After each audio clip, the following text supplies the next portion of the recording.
Today guys, share ko sa inyo paano makaiwas na malangisan ang ating kamay sa pagpipintura. Unang gawin natin ay butasan natin yung filter dito sa baba. Ayan. Lagyan natin ang butas para lahat ng langis mag-drain. Lahat yung tatlo na yan butasan natin para mag-drain.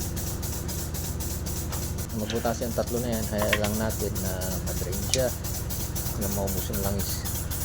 Yan, bago natin tanggalin yung filter. Yan, para yung kamay natin hindi malangisan. Yan.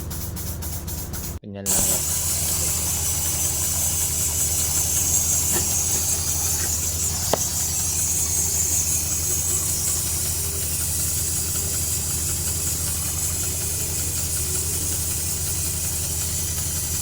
Diba? Malinis. Walang tumutulong lang. Yan, ganyan lang po.